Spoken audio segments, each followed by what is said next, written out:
we're going to listen to Harriet Mullen read Sleeping with the Dictionary. But before we do that, I'll say the question. And that is to consider her poem along with any of Bernadette Mayer's writing experiments. For example, take a traditional text like the Pledge of Allegiance to the flag. For every noun, replace it with one that is seventh or ninth down from the original one in the dictionary. For instance, the word honesty would be replaced with by honeydew melon.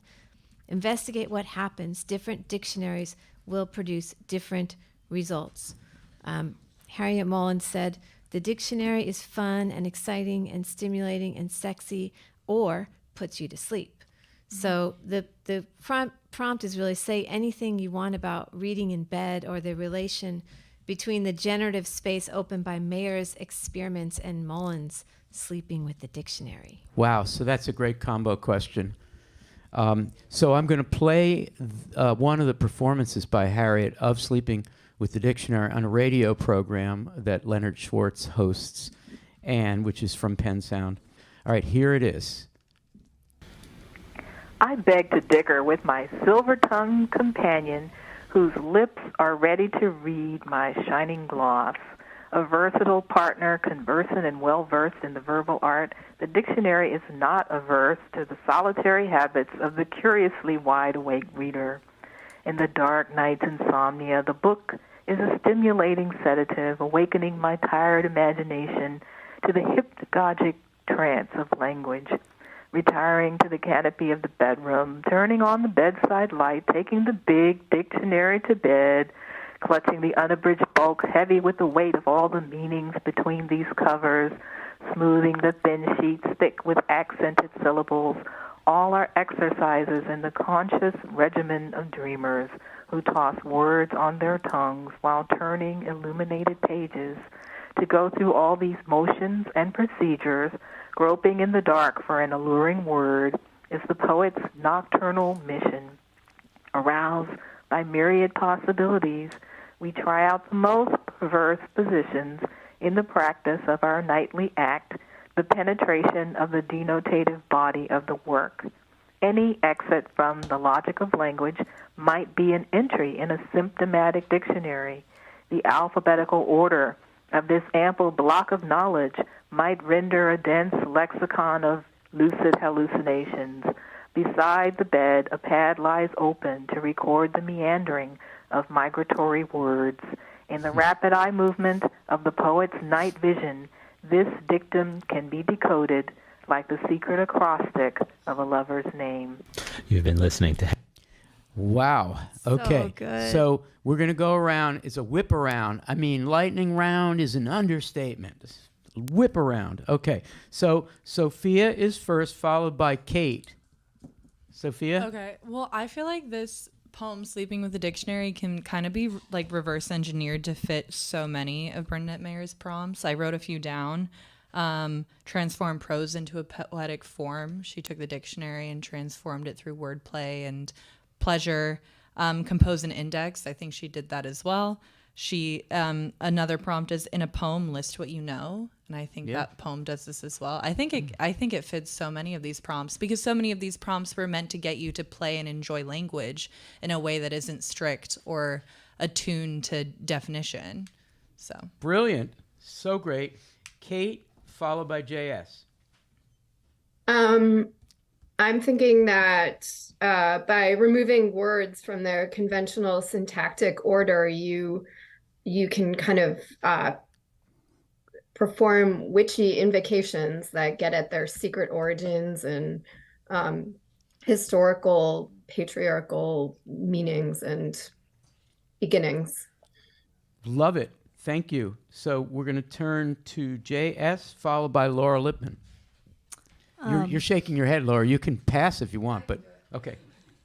I feel like I'm already breaking the rules of the question, but it is about Bernadette Mayer and Harriet Mullen, and it's just to note how much resonance Sleeping with the Dictionary has with the Bernadette Mayer poem that we read last week, the Body Snatchers poem, and where there is also a scene of a dictionary at the end, or a dictionary or encyclopedia is one of the books listed at the end. And yeah, I don't know, just I think, well, actually, this is to bring it back around to the question, but what the experiments do, as Sophia was saying, is sort of force us to play with language and reject this kind of rational, linear, structured approach. And I don't know, I'm just thinking about the lush kind of in-between space of wakedness and sleep as something that's more somatically already encourages us to sort of, or yeah, is like a built-in somatic way where the rational is, dissolving away.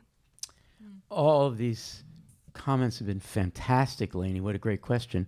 And it makes me think in advance that we can assemble, edit a clip, and this will go beautifully in ModPo Plus. And then, of course, the comment I'm making becomes a meta statement, so yuck. Okay, yuck. Love those. Okay. Laura, followed by Aidan Hunt, who's going to say whatever he wants about the poem. Laura? I began as a newspaper reporter, and among newspaper reporters, there were two schools of thought. I belong to the school of thought that you should be able to pick any name out of the phone book, meet that person, and write a story about them. Oh, that nice. if you were a really good reporter, so I feel like that fits in with, if you go to the dictionary, one of Bernadette's other ideas, as I understood it, was about the exchange. And when you discussed it in the video, it was the idea of you give someone else your poem and you give up authorship of it. But I was also thinking there's a flip side to that, which is you exchange. So you receive someone's poem and you receive it as it is written. You do not critique it. You do not try to change it. You let it be what it is. Wow. Amazing. Hey, can you come back every week? That's fantastic. You're not a journalist anymore. No, I'm a novelist now. You're a novelist, and you're taking a poetry course. That's very cool. It's going to help your novel. Aidan Hunt, Rookie of the Year, followed by Allie. I just wanted to share something that Is the I was mic actually on? Zach? Okay. yeah, I was actually gonna post on the discussion forum this morning when I read "Sleeping with the Dictionary." I can't say it's my favorite poem because this is definitely my favorite week, and I can't choose, and I still haven't gotten to the last two. But I loved the discussion of "Sleeping with the Dictionary" because of the ways we're trying to change the way we think about language. And it made me think of her lover as not a man or a woman, but a text. Yes. And together, he, in the dictionary, impregnates her minds with these words. And after time, they come out as beautiful, brand new poems. Yes. So it's like the dictionary is the father, and she's the mother of her poetry. Yes, it's conjugal. I just love that. It's really extended great. metaphor. Thank you, Aidan Hunt. That's fantastic. We'll go to Allie with Erica on deck. Yeah, it's such a great poem and it's such a great reading. At least on the ModPo list of Bernadette Mayer's experiments, the first bullet that comes up is dreams. And I know Bernadette Mayer was so thought about dreams and wrote about dreaming so much, and at the end we just get that kind of movement from waking into sleeping, and I just love thinking about the logic of language. Any exit from the logic of language might be an entry in a symptomatic dictionary. We can also think about the logic of waking life versus the logic of dreams, and how reading the dictionary in bed kind of combines. It prompts you to extend a kind of like freeing yourself from the logic of language into freeing yourself from the logic of like waking sense. Yeah, really. I mean, Barbara Guest's 20, some of Whitman. We could just make a big list of people. Ron Silliman, the way he just wrote everything, has written everything in a liminal state. And all the drug-taking people, not just of the 50s, but the 1870s in France, all those people thought that we had to find a way to, and, you know, Kerouac's ideas about spontaneous prose, we got to find a way to suppress all of the grammatical logics that Howie and also Susan Howie suppress the way that the daytime logics keep you from dreaming in your writing. And I just admire all the people who've been influenced by Bernadette, including someone or maybe several people at this table, and what they produced was given, sorry for the cliche, permission to just say stuff that's liminal and subliminal. We're going to go to Erica, followed by Amber Rose Johnson. And Amber Rose is going to be tasked with not just a lightning round response to this question, but maybe also filling us in on what the folks in YouTube are saying. So we're going to go to Erica first. Hi, Erica. Hi. I'm thinking about serious play and how important serious play is, both to the way Mullen's work in that particular book, Sleeping with the Dictionary, reads, but also cohesively to Mayer's experiments, like this idea that, there is language is power, but there's also an element where it's important to play with the language, but in a very serious way. So it's not like you're just joking around. You're playing with intention. And you are influenced by Joan Rotalick on this topic, aren't you? Can you say a little bit? I sure am, and I'm parroting a phrase that Joan uses a lot. Yeah. Can you say a little more about Joan's influence on you?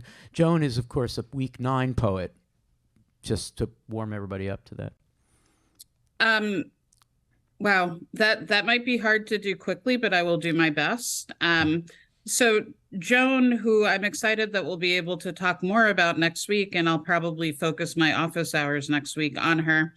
Her idea of poethics and her work with John Cage and thinking about things like procedural and chance-based writing has been really important to me. And lurking beneath those kinds of experiments is always the idea that you're doing something that really matters, like that even if it is a procedurally generated poem, there's something about the poem that feels dire. It has something at stake, and that's the connection that I'm making to the serious play. Beautiful, wonderful. I mean, poethics, in short, says rather than being further away from leading an ethical life, complex forms are really the only way to lead an ethical life. The forms that defy conventional thinking are truer rather than less true. And she takes a cue from Stein, among others. Thank you, Erica. We're going to go to Amber Rose for an update on the comment feed, and also Amber Rose's thoughts on this, followed by Jason. Yes, okay. I'm going to maybe sacrifice my thoughts to just share a couple thoughts from the chat, because there's some interesting things being said. So here's a few. Sophia Naz, who we heard from earlier, said something that I saved for later that I don't actually want to say right now. I'll say that later. Lou says, my husband sometimes reads to me from the dictionary in the middle of the night when we both can't sleep. There are so many words that are no longer spoken. We give them some love. Vijaya says, Bernadette Mayer brings her children into the poem, and Harriet brings our childhood in when we start exploring language. Wow. And Miranda followed that up and said, I am now imagining the dictionary as a child that we play with and love and then tuck into bed. Miranda Jubb, last year's Rookie of the Year. That's great. Thank you so much. Love that. Love you all. You guys are good. Okay, we're going to go to Jason, followed by Dave. I'm really fascinated because in my office hours we have spent time. We looked so closely at Essentials of Spontaneous Prose by Kerouac. We went back and looked at some Stein to compare and contrast, and then but we were really looking at trying to figure out what the instructions were in that Kerouac piece and where language is coming from. And so we've kind of tried to track that onwards, like into the New York school, like, and to what degree is it's like, I wonder, Ashbery complicates, I feel like, so much of the stuff that we're saying in a really exciting way to me. Where is he because I think when I was a little kid reading language poetry for the first time, I was like, How old were you when you were reading language? I had not yet walked. No. Oh, come on. I'm just saying, I remember my first year of college reading some hardcore language poetry. Why was it assigned in a class? It was assigned, and I think it was Charles Bernstein's kind of like business writing poems, like hard economic stuff. And I am just struck by because one thing I was trying to model for the in the office hours was like we've looked at the modernists, but what we're really kind of looking at in the last week, like maybe a collective term, is the postmodernists. And so that's a dangerous phrase to try to keep open and loose. But like what is it about, like, because I don't think we could put the beat, I don't think the beats fit into postmodernism, but there's a certain ironic twist where language is never exactly what it seems. Right. And I'm just seeing how that can spin out in beautiful, positive ways. It can spin out in, into depictions of great tragedy. And it's that question of like, because what would seem to be lost, I guess what I kind of always thought was lost in postmodernism before I thought about it in my office hours was it's not it's a break with the British Romantics thought of poetry as an expression of the interior self. Right. Exactly. And all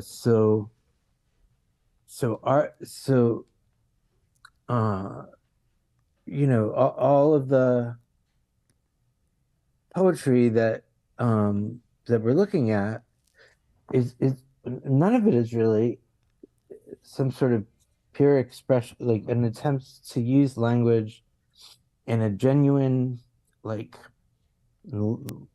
point to point continuity expression of like some sort of interiority. Yes. Or to even and to do that is to believe, to assert that interiority as its own ideology, but it's doing something like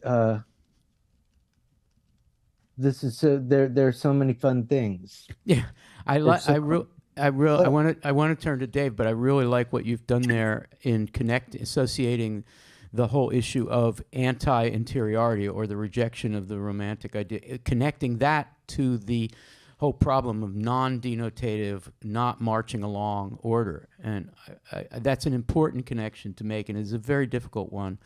A lot of people think, oh, Lynn Haginian's my life. It's about her interior life as she's growing up. No, it's about the sentences that she writes and the language that she overhears.